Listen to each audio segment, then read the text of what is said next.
안녕하십니까.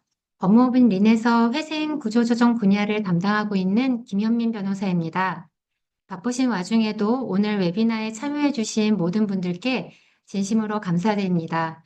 저는 하나은행 여신관리본부 사내변호사로 근무하며 금융기관의 실무적 시각을 익혔고, 이후 서울회생법원 상임관리위원회 관리위원으로 일하면서 재판부 조사위원 채권금융기관인 입장을 깊이 이해하게 되었습니다. 이러한 채권자와 법원, 양쪽의 경험을 바탕으로 현재 다양한 구조조정 방안에 대한 법률적, 재무적, 회계적 측면의 종합 솔루션을 제공하며 구조조정 및 회생 분야에서 선도적인 법률 서비스를 제공하고 있는 법무법인 린에서 회생 구조조정 업무를 수행하고 있습니다. 오늘 발표할 주제는 실무자를 위한 기업 회생 절차 대해부입니다.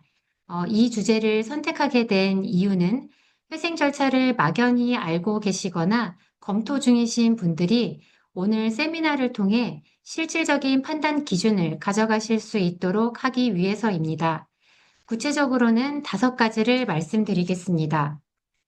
목차를 보시면 첫 번째로는 회생 절차를 활용할 수 있는 경영상 어려움의 유형을 기업의 재무적 위기 유형과 그리고 그 유형에 따라 회생 절차를 신청하기에 효과적인 시점은 언제인지에 대해 살펴보겠습니다. 두 번째로는 업종별 회생 절차에서 참고할 만한 특수한 사항은 무엇인지에 대해서 살펴보고, 세 번째는 회생 절차와 관련된 구체적인 내용을 말씀드리겠습니다. 마지막으로는 회생 절차 준비 시 챙겨야 할 사항과 진행 중 발생하는 주요 이슈는 무엇인지에 대해 알아보겠습니다. 자, 그럼 시작하겠습니다. 위협이 겪게 되는 재무적 위기의 종류를 말씀드리겠습니다. 4가지로 구분해서 말씀드리는데요. 첫 번째는 유동성 위기, 두 번째는 수익성 위기, 세 번째는 지급불능, 네 번째는 지급불능 상태입니다. 유동성 위기란 금융비용 지출이 과다하여 영업은 양호함에도 불구하고 자금이 부족한 상황을 말합니다. 흔히 흑자 도산이 위험이 있는 경우가 이에 해당합니다. 이 경우 채권자 구성이 비교적 단순하다면 법원 회생 절차 없이도 금융기관과의 이자율 조정이나 변제기 유예 등 자율적인 채무 조정을 통해 위기를 해소할 수 있는 가능성이 높습니다. 이럴 때 이용할 수 있는 제도가 바로 ARS와 프리-ARS가 있습니다. ARS라는 거는 자율구조조정 지원 프로그램입니다. 핵심은 법원이 개입하지 않는다는 점이 핵심인데, 이 ARS 제도는 회생을 신청하면서 동시에 ARS 절차를 요청을 하게 되면 법원이 회생 절차 개시 결정을 보류한 채 채무자와 채권자가 자율적으로 채무 조정안을 협의할 수 있는 시간과 자리를 제공합니다. 이 절차에서 성패를 가르는 것은 법률 자문보다는 재무 회계 자문입니다. 채권자 입장에서도 채무자가 회생이나 파산 절차보다 이 협의를 통해 채무 조정이 더 유리할 수 있다는 것을 어떤 수치로 보여줄 수 있어야 합의가 가능합니다. ARS 협의가 통상 난항을 겪게 되는 경우는 대부분 이 자문이 뒷받침되지 않는 경우가 많이 있습니다. ARS 절차에서 이러한 재무적 회계적 자문을 통해서 협의안이 어느 정도 이루어지게 되면 그 협의안을 합의를 통해서 합의안을 작성하고 ARS 회생 절차 개시 신청을 취하하는 경우도 있고요. 만약에 그 합의안을 토대로 다른 채권들까지도 채무 조정이 필요하다 하면 P플랜이라는 사전 회생 계획안 제도를 이용해서 회생을 신청하고 회생 절차를 진행할 수도 있습니다. P플랜은 사전 회생 계획안을 이용한 회생 절차인데요. 주요 채권자들과 합의를 이미 마친 상태에서 회생 절차를 개시하기 때문에 통상적인 회생 절차보다 훨씬 신속하게 종결할 수 있습니다. 채권자 입장에서는 불확실성이 줄어들고 채무자 입장에서는 회생 절차가 장기화가 되는 것에 따른 경영 부담을 최소화할 수 있다는 점에서 채무자와 채권자 양측 모두에게 유리한 방식이라고 할 수 있습니다. ARS는 이제 ARS보다 먼저 기재를 했는데 이거는 예방적 구조조정 절차입니다. 다만 이 제도는 2025년 4월경에 서울회생법원에 도입이 돼서 아직 실무 사례가 많지가 않고 또 회생 신청을 전제로 하지 않기 때문에 포괄적 금지 명령으로 채권 추심을 금지할 수 있다는 그 제도를 이용할 수 없기 때문에 강제 집행의 우려가 지금 없는 초기 유동성 위기 단계에서 그리고 채권자 구성이 단순한 경우에 활용할 수 있습니다. 프리 ARS 절차는 회생이라는 사건으로 진행되지 않고 서울 회생법원의 조정 신청으로 진행을 하게 됩니다. 그 금융기관의 기한이익 상실이나 회생 신청으로 인한 낙인 효과를 피할 수 있다는 장점이 있는데 이 제도는 앞으로 좀 더 활용이 더 많이 이루어질 수 있을 거라고 생각이 됩니다. 두 번째는 수익성 위기입니다. 수익성 위기는 영업 손실이 지속되고 자본 잠식이 진행 중인 상황을 말합니다. 유동성 위기와 달리 영업 자체에 손실이 발생하고 있기 때문에 금융 비용 조정만으로는 해결이 어렵습니다. 이 경우 선택할 수 있는 절차는 회생입니다. 핵심은 두 가지입니다. 첫째, 회생 절차 진행 중 신규 자금을 유입해서 재무적 위기, 즉 부채 문제와 경제적인 영업 손실 문제를 동시에 해소하는 것입니다. 두 번째는 회생계획 인가 후 영업력 회복을 위한 구체적인 조치와 전략이 뒷받침되어야 한다는 것입니다. 회생 절차는 부채를 정리해주는 재무적 위기만 정리해주는 도구일 뿐 영업이 살아나지 않으면 재차 위기에 빠질 수 있기 때문에 회생 절차를 통해서 채무를 조정하는 것과 동시에 영업력을 다시 회복할 수 있는 경영 정상화가 반드시 필요합니다. 또 이런 경영 정상화 방안으로 이 수익성 위기 단계에서는 회생 인가전 M&A, 즉 제3자가 회사를 인수하는 방식도 유력한 선택지가 될 수 있습니다.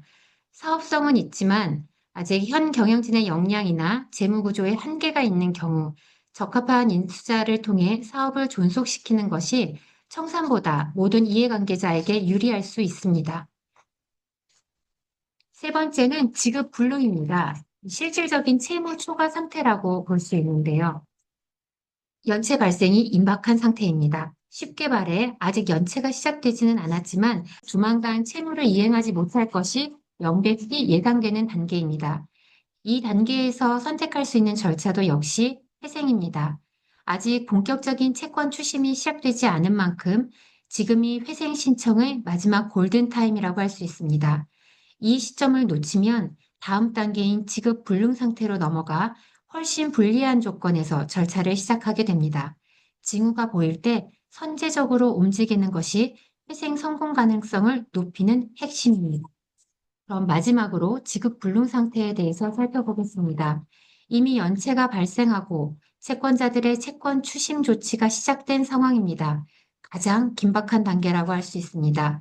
이 경우 즉각적인 회생 신청이 사실상 유일한 선택입니다.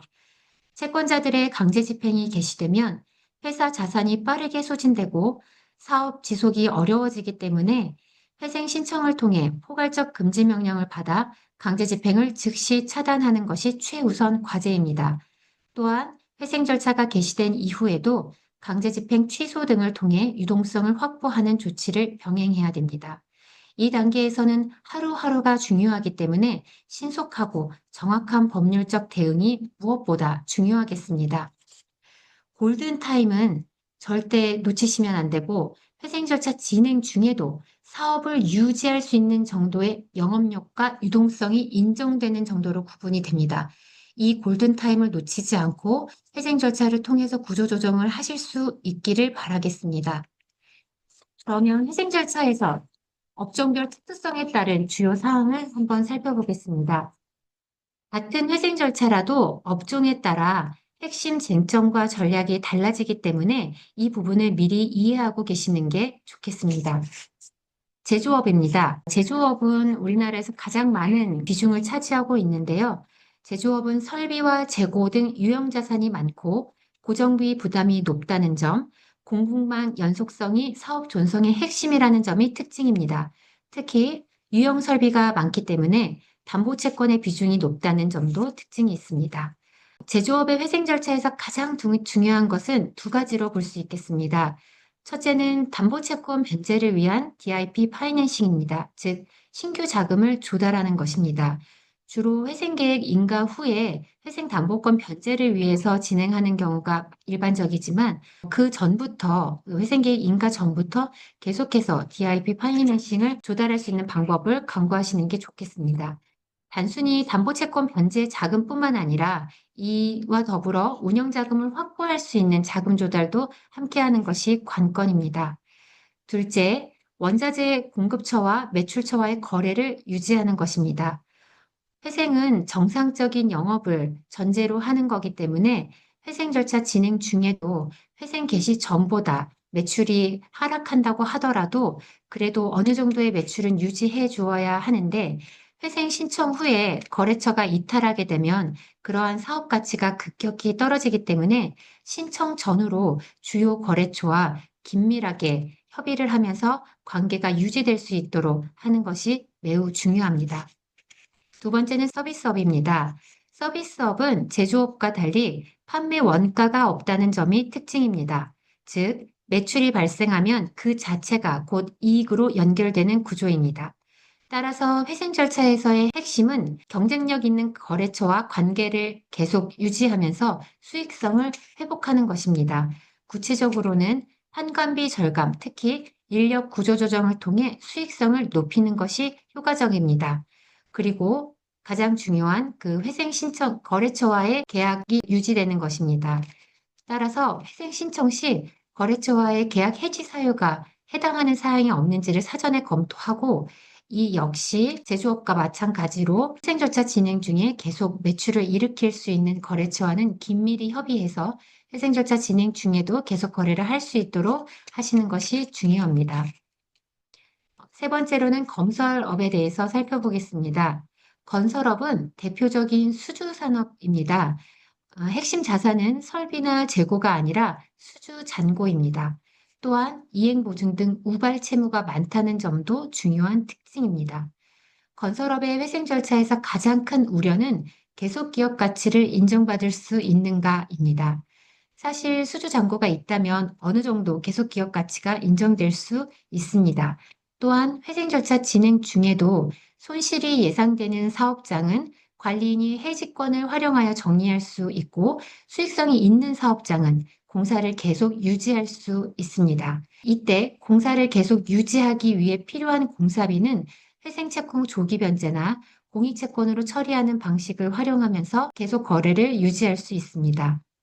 다만 이와 같이 수주 잔고가 있고 수익성이 안 좋은 사업을 관리인 해지권을 행사해서 손실을 줄인다고 하더라도 회생 절차 진행으로 보증기관 등으로부터 보증서 발급이 어렵기 때문에 계속 기업 가치 산정을 위한 매출액 추정에 필요한 사업 계획 제시가 어려운 부분이 있어서 종종 청산 가치가 더 높게 나오는 경우도 많이 있습니다. 따라서 건설업에서의 제가 추천하는 절차는 그러한 시공 업력을 바탕으로 한 인가전 M&A입니다. 건설업 면허와 수주 잔고라는 핵심 가치를 살려서 적합한 인수자를 찾아 신속하게 회생에 성공하는 것이 핵심 전략이 될 수 있습니다. 마지막으로 시행업에 대해서 살펴보겠습니다. 시행업은 자기 자본 비율이 낮고 핵심 자산은 사업 부지와 인허가권입니다. 그런데 이 자산들은 청산 가치가 매우 높게 산정되는 경향이 있어 회생 절차에서 청산 가치보다 높은 변제율을 제시하기가 구조적으로 어렵습니다. 따라서 시행업에서는 앞서 말씀드린 ARS 절차를 통해 대주단과 채무 조정을 협의하면서 동시에 자산 매각이나 사업장별 영업 양수도 등 다운사이징을 병행하는 것이 핵심 전략입니다. 추천 절차는 아까 말씀드린 프리 ARS나 ARS이며 경우에 따라서는 인가전 M&A, P플랜을 통한 사전 회생 계획안을 회생 절차를 선택해 볼 수 있겠습니다. 특히 시행업 ARS의 성패는 앞서 말씀드린 대주단과의 협상에 달려 있습니다. 또 대주단은 금융기관으로 구성되어 있는 경우가 많아 전문적인 재무 분석을 요구합니다. 따라서 재무적 자문 지원이 필수적이며 이 부분이 충분히 뒷받침되어야 협상 테이블에서 실질적인 성과를 낼 수 있습니다. 여기까지 기업의 재무적 위기의 종류와 업종별 특수성에 따른 회생 절차 주요 사항에 대해서 말씀드렸습니다. 다음은 회생 절차와 관련된 핵심 내용 세 가지를 말씀드리도록 하겠습니다. 회생 절차의 기본적인 구조입니다. 회생 절차는 계속 기업 가치가 청산 가치보다 높은 채무자를 대상으로 합니다. 즉, 지금 당장 회사를 청산하는 것보다 사업을 계속 유지하는 것이 채권자에게도 더 유리하다는 것이 인정되어야 회생 절차가 의미를 가집니다. 이를 위해 조사위원이 작성하는 조사보고서를 통해 계속 기업 가치와 회생계획 수행 가능성이 객관적으로 인정되어야 합니다. 그리고 부채 처리, 가장 관심이 높으실 채무 처리는 어떻게 되는지 살펴보겠습니다. 기본적으로 개시결정 전에 발생한 채무는 모두 회생채권으로 분류되어 회생계획에 따라 일괄 처리됩니다. 회생계획에서는 출자 전환, 변제기 유예, 개시 후 이자 면제 등 다양한 권리 변경 방식이 활용됩니다. 이렇게 해서 회생계획안을 수립하고 관계인 집회에서 회생계획안이 인가가 되면 그 후에는 회생 절차가 종결됩니다.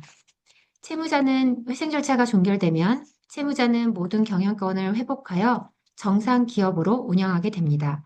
인가된 회생 계획에 따라 변제가 시작되면 특별한 사정이 없는 한 회생 절차는 조기 종결을 하고 있습니다. 다음은 많은 분들이 가장 민감하게 여기시는 보증 책임의 문제입니다. 우선 중요한 것은 주 채무자의 회생 신청이 보증인의 기한이익 상실 사유에 해당한다는 것입니다. 또한 회생 계획에 의한 채무 감면의 효과는 보증인에게는 미치지 않는다는 점, 이 점을 유념하셔야겠습니다. 또 한 가지 더 유의하실 점이 있습니다.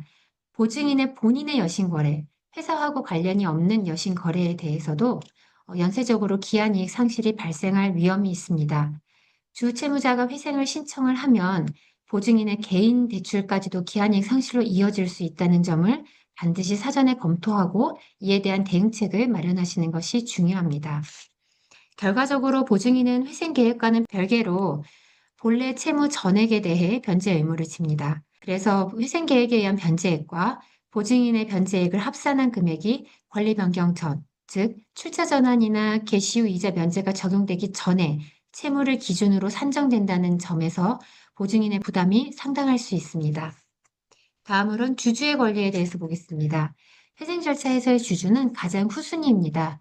개시결정 당시 자산이 부채를 초과하는 경우에만 주주는 자녀 재산에 대해서 권리를 가질 수 있습니다.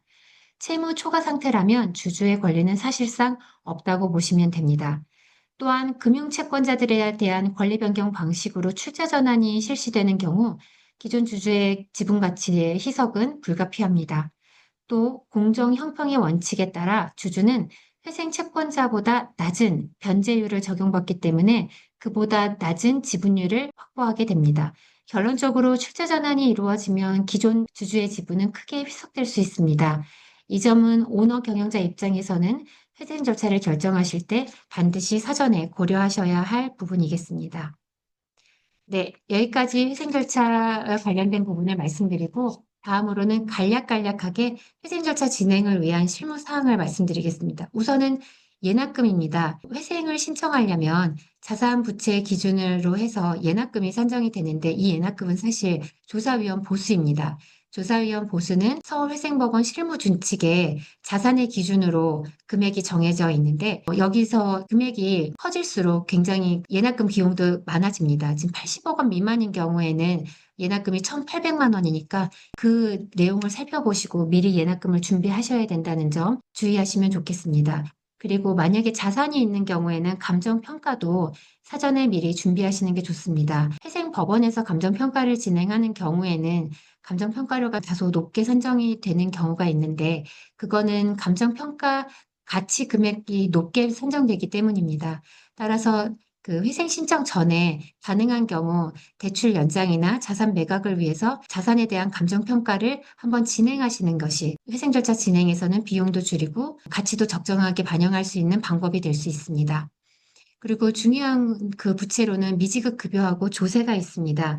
미지급 급여는 그 회생 절차 진행 중에도 근로자들이 강제 집행을 할 수 있기 때문에 이 미지급 급여는 사전에 체불이 되지 않도록 최대한 자금을 집행하시는 것이 중요합니다. 특히나 미지급 급여가 있는 경우에는 대표자의 형사처벌이 가능하고 벌금형을 선고하지 않고 주로는 그 실형을 선고하고 있기 때문에 회생 절차 진행 중에 안정적인 회사 운영을 위해서는 급여는 반드시 해결하고 가시는 게 좋겠습니다. 조세도 분할 변제가 3년밖에 되지 않기 때문에 조세도 지나치게 부담스럽지 않게 적절하게 조정을 하시는 게 중요하겠습니다. 운영자금 확보를 위해서는 회생 채권자의 상대권에 유의하실 필요가 있습니다. 특히 대출이 있는 금융기관에 예금 같은 경우에는 포괄적 금지 명령이 발령됐을 때 보전 처분과 포괄적 금지 명령이 발령된 그 시점을 기준으로 잔액에 대해서 전부 상계를 하고 있기 때문에 미리 자금을 대출이 없는 기관으로 이동해 놓으시는 게 좋겠습니다. 그다음에 보전 처분과 뭐 기타 사항이 있는데 보전 처분은 이제 이렇게 변제 금지, 자산 처분 금지, 차익 금지, 임직원 채용 금지의 내용이 있습니다. 다만 여기서 중요한 점은 이런 금지 내용은 절대로 할 수 없는 것이 아니라 법원의 허가가 있는 경우엔 가능하고 이 법원의 허가는 채무자의 회사의 운영에 필요한 사항인가를 기준으로 판단하고 있기 때문에 이러한 보전 처분으로 회생 절차 진행이 어렵겠다 생각하실 필요는 없습니다. 회사 운영에 있어서 꼭 필요한 사항은 허가를 하고 있으니 참고하시면 되겠습니다. 그리고 앞서 말씀드린 것처럼 그 개시 후에는 강제 집행도 금지되고 회생 채권이나 회생 담보권은 다 포괄적으로 금지되고 다만 공익 채권은 강제 집행을 할 수 있다는 점을 참고로 알아두시면 좋겠습니다. 그리고 회생 절차 진행 중에는 영업 활동을 같이 진행을 하기 때문에 그 영업 활동에 수반되는 주요한 사항에 대해서는 법원 허가가 진행되고 있습니다. 영업 활동에 필요한 사항은 앞서 말씀드린 것처럼 모두 가능합니다. 다만 법원의 허가가 있다는 점, 허가가 필요하다는 점을 유의하시고 만약에 회생 절차를 준비하신다면 우리 회사와 관련된 주요 허가 대상 사항이 무엇인지를 미리 사전에 준비하고 체계를 잡아 놓으시면 회생 절차 진행 중에도 영업 활동에는 특별한 문제가 없으며 오히려 채권 회수, 채권 추심이나 그런 추심 절차가 없기 때문에 좀 더 안정적으로 영업 활동을 전개할 수도 있다는 점을 참고로 알아두시면 좋겠습니다. 영업 활동에 필요한 회생 채권, 상거래 채권 같은 경우는 조기 변제도 가능합니다. 우선 오늘 저는 여기까지 말씀드리겠습니다. 마지막으로 당부드릴 것은 회생 절차는 위기의 끝이 아니라 정상화를 위한 법적 도구입니다. 중요한 것은 타이밍입니다. 어려움이 예상되신다면 너무 늦지 않게 전문가와 상담하시기를 권해드립니다. 다음은 박명희 변호사님께서 이어서 설명해 주시겠습니다. 안녕하세요. 법법인 린의 박명희 변호사입니다. 앞서 김현민 변호사님께서 회생 절차 선택을 위한 판단 기준에 대해서 설명을 해주셨는데요. 아직까지도 이 회생 절차에 대해서는 낯설게 많이 느끼실 것 같습니다. 그래서 저는 이번 세션에서 구체적인 기업 회생 절차에 대해서 살펴보면서 각 단계에서 실무상 중요한 포인트들을 짚어드리는 방식으로 진행을 하도록 하겠습니다. 먼저 전체적인 타임라인을 보시면 회생 절차 개시 신청에서부터 종결까지의 대략적인 타임라인을 순서대로 살펴보실 수가 있습니다. 채무자 또는 채권자 등의 회생 절차 개시 신청이 있게 되면 개시 결정 전이라고 하더라도 채무자 재산이 흩어지는 걸 막고 또 전체 채권자의 이해관계를 조정하기 위한 조치가 필요한데요.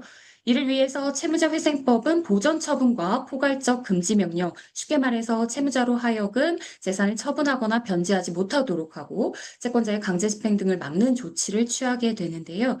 현재 법원은 필요한 경우에는 당일, 늦어도 신청일로부터 2에서 3영업일 정도에는 이런 보전처분 결정과 포괄적 금지 명령을 하는 것을 원칙으로 하고 있습니다. 이제 타임라인을 보실 수가 있는데요. 보전처분 결정 후에 법원은 대표자 신문 절차를 거쳐서 개시 여부를 결정을 하게 됩니다. 통상 재판부가 작성한 신문 사항을 신청인 측에서 미리 작성을 해서 재판부에 제출을 하고 이를 토대로 담당 판사가 궁금한 사항을 물어보는 방식으로 신문이 진행되고요. 재판부에서 이러한 대표자 신문을 거쳐서 회생 절차 개시 요건이 갖춰졌다라고 판단이 되면 다시 그로부터 7일 정도 이내에 회생 절차 개시 결정을 하게 됩니다. 따라서 신청일로부터 계산을 해보면 2주에서 3주, 늦어도 1개월 내에는 개시 여부가 결정되게 됩니다. 개시 결정 시에는 채권자 목록 제출 기간, 채권 신고 기간, 시부인 기간, 회생계획안 제출 기간을 필수적으로 정해야 되는데 통상 요 기간을 이제 보시면 채권자 목록 같은 경우에는 개시 결정일로부터 2주에서 3주 정도, 채권 신고 기간은 다시 앞선 그 기간의 말일로부터 1주에서 2주 정도, 시부인 기간은 신고 기간의 말일로부터 2주에서 3주, 조사위원회 조사 보고서는 시부인 기간 말일로부터 다시 2주에서 3주, 계획안 제출 기간은 다시 그때로부터 3주에서 4주 정도의 텀을 두고 정하고 있습니다. 회생계획안이 이렇게 이제 제출이 되면 그로부터 이제 4주에서 6주 정도 후에는 회생계획안 인가를 위한 관계인 집회를 개최하게 되고요. 인가되는 경우 종결 요건이 갖추어지면 변제가 완료되기 전이라 할지라도 종결될 수 있습니다. 이처럼 이렇게 타임라인을 쭉 보시면 전체적으로 개시 신청에서부터 종결에 이르기까지 약 이제 1년 정도의 시간이 소요된다라고 보시면 되는데요. 물론 이 부분은 사건의 난이도나 채무자 회사의 준비 정도에 따라서 얼마든지 축소 또는 연장될 수 있습니다. 다만 절차가 늘어지는 것은 채무자에게나 채권자에게나 양측에게 모두 유리한 사항은 아니기 때문에 신청 단계에서부터 신청서와 소명 자료 등을 철저하게 준비하는 것이 중요합니다. 그래서 이 타임라인을 바탕으로 해서 이번에는 각 단계별로 하나씩 중요한 포인트들을 살펴보도록 하겠습니다. 먼저 회생 절차 개시 신청에 관한 부분인데요. 개시 신청 단계를 살펴보면 앞서 김현민 변호사님께서 기업이 겪게 되는 재무적 위기에 대해 설명을 해주셨는데 이 지급불능에 준하는 상태, 지급불능이나 부채 초과 위험이 있는 경우에는 법이 회생 개시 원인이 있다라고 보고 이를 소명하는 경우 회생 신청을 할 수 있도록 하고 있습니다. 이때 개시 신청을 할 수 있는 자는 원칙적으로는 채무자 본인인데요. 채무자에게 지급불능이나 부채 초과 염려가 있는 경우에는 합산해서 자본의 10분의 1 이상을 가진 채권자들 또한 회생 절차 개시 신청을 하는 것이 가능합니다. 채권자로서는 채권 회수가 어려운 상황에서 채무자 재산을 보존할 필요가 있고 파산을 하는 경우보다 배당률이 더 높다라고 판단이 되면 채권자 신청에 의해서 직접 이제 개시 신청을 하게 되는 건데요. 이 경우 채무자는 채권자가 본인의 채권 만족을 위해서만, 그러니까 이러한 부당한 목적으로 회생 절차를 이용했다거나 회생 절차가 아니라 다른 수단에 의하는 것이 이제 일반적인 채권자들의 이익에 더 부합한다라는 점을 소명을 해서 방어할 수 있습니다. 다만 경우에 따라서는 채무자는 주총이나 이사회 결의를 얻어서 스스로 회생 신청에 나아가기 어려운 사정이 있을 때 우호적인 채권자를 섭외를 해서 이를 통해서 회생 절차 신청을 하는 방법에 의할 수도 있습니다. 이렇게 회생 신청을 하는 경우에는 가장 중요한 것은 회생 개시 원인을 소명하는 것인데요. 성산가치와 계속기업가치의 경우에는 신청서에 기재하기도 하지만 추후에 조사보고서에 의해서 조사되는 내용이기 때문에 필수적이지는 않습니다. 다만 채무자 회사가 M&A가 아니라 자력으로 분할 상환하는 방법으로 계획안을 작성하고자 한다면 계속적 기업 가치가 청산 가치보다 높아야 되고 이것이 성공적인 회생 인가를 위한 필수적인 사항이기 때문에 이 회생 신청 당시에도 회생 성공 가능 여부를 가늠하기 위해서 계속적 기업 가치와 청산 가치를 면밀하게 검토해 볼 필요가 있을 수 있습니다. 그래서 이를 위해서는 재무회계적, 법률적 조언을 받는 것이 필요합니다. 다음 단계는 이제 보전 처분과 포괄적 금지 명령 부분인데요. 앞서 타임라인에서 살펴본 바와 같이 회생 절차 개시 신청이 접수가 되면 법원은 빠르면 당일, 또 보통은 2에서 3 영업일 이내에 아주 긴급한 결정을 내리는데 이것이 보전 처분과 포괄적 금지 명령입니다. 이 두 가지는 회생 절차 전체를 지탱하는 법적 보호막으로 실무적으로 아주 중요한데요. 앞서 김현민 변호사님께서도 설명을 해주셨습니다. 보전 처분은 보전 처분 기준 시점 이전에 생긴 일체의 채무에 대한 변제와 담보 제공을 금지하고 그 외에도 일체의 재산 처분 행위나 자금의 차입, 또 임직원의 채용 금지 등을 포함하고 있습니다. 하지만 보전 처분만으로는 이 채무자 행위만 제한하는 것이지 회생 채권자가 채무자 재산에 대해서 가압류, 가처분을 하거나 강제 집행을 하거나 경매 절차로 나아가는 것까지는 막지 못하는데요. 그렇기 때문에 회생법원은 채권자의 강제 집행 등을 막기 위해서 개별적인 강제 집행 등의 중지 취소 명령이나 포괄적인 금지 명령을 내릴 수 있습니다. 특히 포괄적 금지 명령의 경우 중지 명령만으로는 회생 절차 목적을 달성하지 못한 특별한 사정이 있는 때 모든 채권자에 대해서 강제 집행을 금지하는 그런 결정인데요. 실무상 특별한 사정을 엄격하게 보고 있지 않기 때문에 통상은 보전 처분과 포괄적 금지 명령이 같이 나오고 있습니다. 이러한 포괄적 금지 명령은 채무자에게 송달이 된 때로부터 효력이 발생하고요. 이미 행해진 강제 집행의 경우에도 모두 중지되는 효과가 있습니다. 참고로 이제 미국의 경우에는 도산 절차 신청에 따라서 채권자의 권리 행사가 자동적으로 중지가 되기 때문에 별도의 보전 처분이 필요가 없는데요. 국내의 경우에는 도산 절차 신청 남용의 우려로 도입되지 못했는데 효율적인 채무자 회상 절차를 위해서 앞으로 생각해 봄직한 제도입니다. 대표자 신문을 거쳐서 이제 그다음에 개시 결정이 되게 되는데요. 회생 절차 개시 결정과 동시에 관리인의 선임 또는 불선임의 결정을 하게 됩니다. 이 관리인 선임 부분이 또 채무자 회사로서는 상당히 민감한 부분입니다. 채무자회생법은 관리인을 선임함에 있어서는 채무자의 재정적 파탄의 원인이 기존 경영진의 재산의 유용이나 은닉 혹은 중대한 책임이 있는 부실 경영에 기인하는 때 혹은 채권자 협의에 요청이 있는 때 또는 채무자 회생에 필요한 그 밖의 경우 이러한 경우가 아니고서야 원칙적으로 채무자의 대표자를 관리인으로 선임하여야 한다라고 규정하고 있습니다. 이를 두고 기존 경영자 관리인 원칙 DIP 제도라고 하는데요. 이는 경영권 박탈을 우려해서 기존 경영자가 회생 절차 개시 신청을 기피하는 그런 부작용을 막기 위해 생긴 제도입니다. 따라서 회생 절차 개시 신청으로 법인의 기존 대표자는 원칙적으로 관리인으로 선임될 수 있다라고 생각을 하시면 되는 거고요.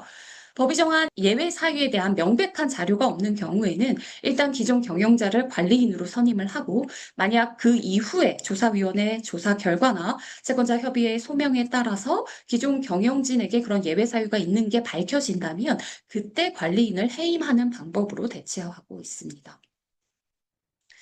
다음 단계는 이제 채권의 확정에 관한 부분인데요.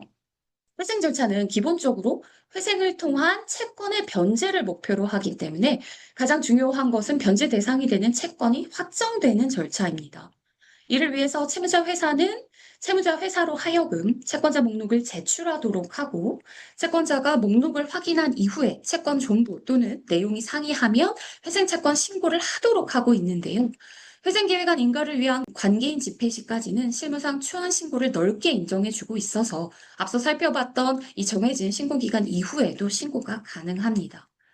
유의할 점은 이 목록에 기재되지도 않고 회생 채권으로 신고도 하지 아니한 채권은 회생계획 인가로 인해서 실권된다라는 점인데요.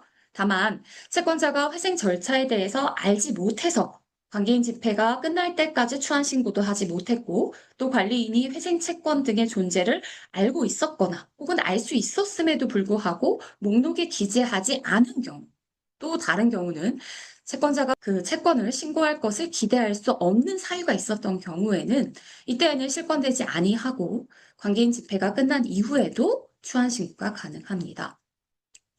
이렇게 신고된 채권과 목록에 기재된 채권에 대해서는 채권 조사 절차, 즉 시부인 절차를 거치게 되는데요. 관리인을 비롯한 이해 관계인의 이의가 있는 채권에 대해서는 다시 채권 확정을 위해서 조사 확정 재판이나 소송 절차를 거쳐야 됩니다. 이번에는 조사 보고서에 관한 부분을 좀 보도록 하겠습니다. 채무자가 회생 가능성이 있는지 여부나 회생 계획이 어떤 내용으로 수립되어야 하는지 결정하기 위해서는 채무자의 재산 상태와 또 기업 가치에 대한 정확한 평가가 선행되어야 합니다. 특히 계속 기업 가치는 채권자에게 분배할 재원이 되는 채무자의 미래 가치이고 회생 계획 안에 기본 골격을 형성하고요. 청산 가치는 법률상 채권자에게 보장되어야 할 최소한의 몫이기 때문에 이 두 가치의 산정이 아주 중요합니다.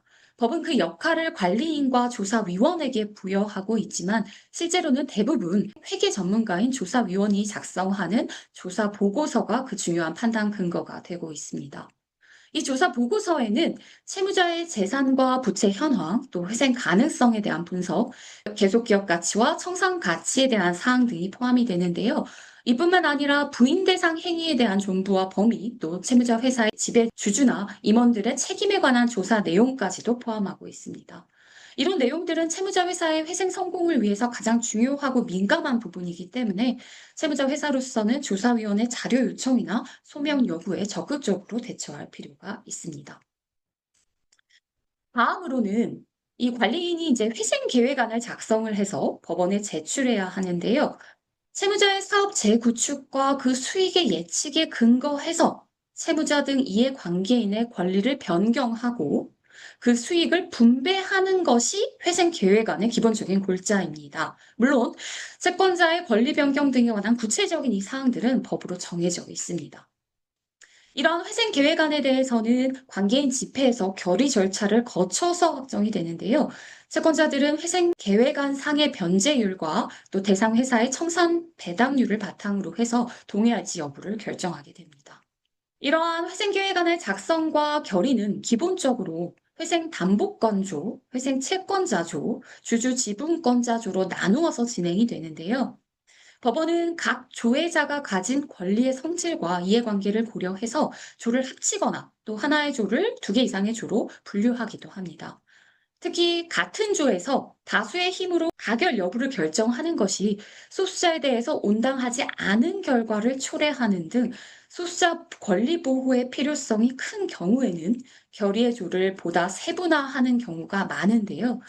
실제로 회생법원이 조를 세분화한 사례를 살펴보면 첫 번째로는 의결권자가 회생 채권자만 존재하는 상황에서 회생 채권자조에서 부결이 예상이 되자 강제인가 가능성을 염두에 두고 회생 채권자조를 금융기관조와 비금융기관조로 분리한 사례가 있습니다. 또 다른 사례로는 회생 채권자 중에 특수관계인이 차지하는 비율이 이제 50%에 육박했을 때 이로 인해서 비특수관계인 회생 채권자들의 의결권이 왜곡되는 걸 방지하기 위해서 회생 채권자조를 특수관계인조와 비특수관계인조로 나눠서 분류한 사례도 있습니다. 또 유명한 이제 티몬 사건 같은 경우에는 회생 채권자조를 일반 회생 채권자와 상거래 채권자로 나누어서 분류했습니다. 이 회생계획안이 가결되기 위해서는요, 회생 채권자조 의결권의 3분의 2, 회생 담보권자 같은 경우에는 4분의 3, 또 주주와 지분권자 같은 경우에는 2분의 1 이상의 동의가 요구가 되는데요. 앞서 살펴본 바와 같이 하나의 조를 여러 개 조로 다시 분류했을 경우에도 각각의 조에서 위 요건을 모두 충족해야 합니다. 다만 개시 당시에 부채 초과인 경우에는 주주와 지분권자는 의결권이 없습니다. 이 관계인 집회에서 이와 같은 동의율을 충족을 해서 회생 계획안이 가결이 되면 법원은 회생 계획안 인가 결정을 하게 됩니다. 다만 동의를 얻지 못한 조가 있는 경우에도 무조건 부결되는 건 아니고요. 법원이 권리보호 조항을 정해서 인가 결정을 강제로 할 수가 있습니다. 이걸 강제 인가라고 하고, 하지만 강제 인가를 위해서는 적어도 한 개 이상의 조에서 가결 요건이 충족되어야 하기 때문에 이를 위해서 앞서 말씀드렸던 이 조를 세분화하는 경우가 많습니다. 이제 드디어 이제 마지막 절차인데요. 회생 절차의 종결 부분입니다. 법은 회생 계획에 따른 변제가 시작이 되면 회생 절차 종결 결정을 할 수 있다라고 규정을 하고 있는데요. 회생 담보권이나 채권의 일부를 이제 변제를 하고 회생 계획 수행에 지장이 없는 경우여야 합니다. 이 서울회생법원 실무 준칙은요, 총 자산이 채무를 안정적으로 초과하고 있는 경우, 또 채무자의 영업 실적이 양호한 경우, 또 회생 절차를 종결하게 되면 영업 매출이 개선되어서 회생 계획 수행 가능성이 더 높아지는 경우에 회생 절차를 종결하는 것을 원칙으로 삼고 있습니다. 이와 같이 회생 절차가 종결되면 이제는 회생 절차 이전으로 돌아간다라고 생각하시면 되는데요. 관리인의 권한은 당연히 소멸하고 채무자의 업무 수행권과 재산 관리 처분권이 채무자에게 돌아가게 됩니다. 이로써 채무자는 법원의 관리 감독에서 완전히 벗어나게 되는 거죠. 회생 채권자 입장에서 본다면 회생 절차가 종결되면 기한이 도래한 회생 채권에 대해서 개별적으로 소구를 하거나 강제 집행을 할 수 있게 됩니다. 물론 채무자는 회생 계획에서 정한 대로 채무를 계속해서 변제해야 되는, 그러니까 회생 계획을 수행할 의무는 계속해서 부담하게 됩니다. 다만 회생 절차 중에 이미 실권된 채권이나 권리는 종결된다고 해서 부활하지는 않습니다. 그래서 이로써 이제 저희가 앞서 타임라인에서 봤던 각 회생 절차에 대해서 개괄적으로 설명을 드렸는데요. 이 부분을 마무리하고 오늘 패널로 참석하신 린의 상장자문팀장 남강민 회계사님의 추가적인 설명을 듣도록 하겠습니다. 네, 두 분 설명 감사합니다. 네, 안녕하십니까? 법무법인 린 도산팀 멤버이자 법무법인 린 상장자문팀 팀장인 남광민 회계사입니다. 저희 린의 도산 및 구조조정팀의 특징 중 하나는 방금 발표하신 변호사님들과 같은 훌륭한 법률가분들과 저 같은 회계사가 협력하여 기업을 위한 최적 솔루션을 제안해 드린다는 점이에요. 다만 구조조정과 회생 절차 이런 것들은 이 최적 솔루션이 기업에 이익을 주는 이런 형식은 아니에요. 저희 린의 최적 솔루션은 기업의 더 나은 미래를 위해 겪는 구조조정이라는 아픈 수술 절차를 어떻게 하면 좀 덜 아프게 또는 아픈 이 수술 기간을 짧게 하는지를 연구해서 우리 고객 기업들께 도움을 드리는 것입니다. 자, 그렇다면 오늘 저희 린팀 마지막 코멘트로 제가 패널 두 가지 설명을 좀 드려보겠습니다. 첫째, 구조조정 1, 2, 3. 둘째는 상장 기업의 회생 절차와 관련하여 유의해야 할 점에 대해서 짧게 설명을 드리면서 종료하겠습니다. 자, 첫째, 구조조정 1, 2, 3는 뭐냐면 구조조정이 성공하기 위해서 저희가 겪으면서 축적한 세 가지 요소를 의미하는 것입니다. 자, 그것은 빠르게, 신속하게, 강하게 이 세 가지입니다. 앞서 우리 김현민 변호사님께서도 말씀하셨어요. 구조조정의 성공에는 골든타임이 있다고. 만약 우리 회사가 어려운 상황에 놓여서 자금도 부족하고 핵심 인재는 퇴사하고 그리고 주요 거래처와 거래까지 단절되어 매출이 발생하지 않으면 회생 절차를 신청한다고 해도 계속 기업 가치가 산출되지 않아서 결국 회생 절차가 폐지되거나 또는 울며 겨자 먹기로 M&A를 신청할 수밖에 없게 됩니다. 이 구조조정이라는 것은 마치 병원에 입원한 것과 같은데 우리 또 기업은 마치 우리네 부모님들과 같아요. 아프셔도 병원을 잘 안 가시죠.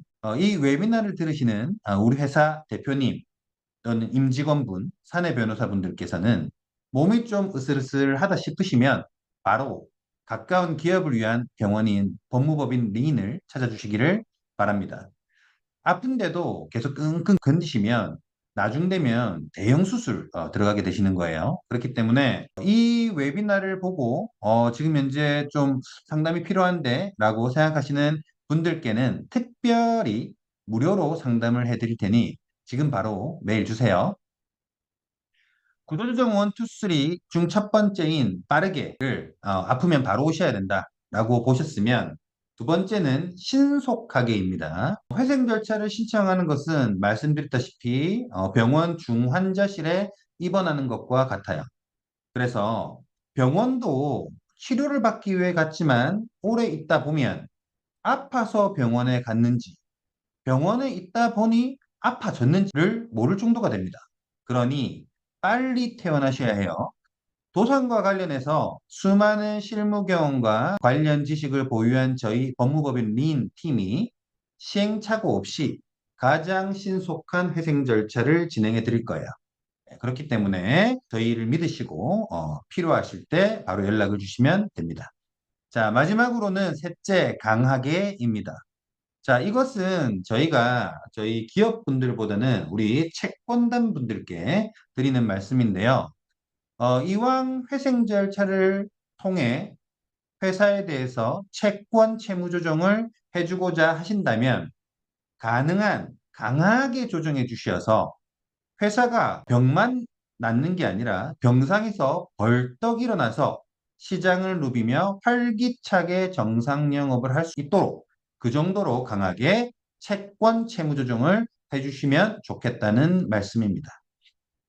자, 마지막으로 혹여 우리 상장기업 담당자께서 이 웨비나를 보신다면 상장기업의 회생 절차는 기업의 규모, 복잡한 재무, 채권자 구조, 심하게는 수만 명에 이르는 주주의 존재 등 애당초 그 난이도가 높아요. 그리고 둘째, 회생 절차 또는 구조조정 절차가 상장 폐지 사유와 함께합니다. 즉, 구조조정 절차의 이용이 상장 폐지 위험을 불러오는 상황이 돼요.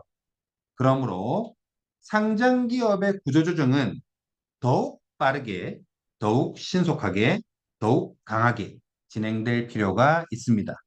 이건 역시 망설이지 마시고 전문가와 상의하시기 바라겠습니다. 저희 린도 그 전문가 중 하나로서 우리 기업들의 주치, 비즈니스의 동반자가 되도록 하겠습니다. 이상 남광민 회계사 발표 마치고요. 김현민 변호사님, 네, 회계사님, 패널로 참석해 주셔서 정말 대단히 감사합니다.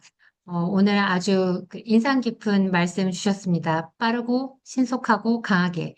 상장 기업은 상장 유지와도 직결되기 때문에 더욱 빠르게. 네. 이 웨비나를 보시는 많은 분들이 어려움이 예상되신다면, 아까 말씀드렸듯이 너무 늦지 않게 골든타임을 놓치지 않고 회생 절차를 신청할 수 있도록, 절차를 이용할 수 있도록 여러 가지로 생각해 주셨으면 좋겠습니다. 그럼 오늘 박명희 변호사님과 그 남강민 회계사님과 함께한 오늘의 웨비나를 마치도록 하고요. 그리고 혹시 질문사항 있으시면 저희 채팅창에 많이 남겨주십시오. 성심성의껏 답변 드리겠습니다. 감사합니다. 감사합니다.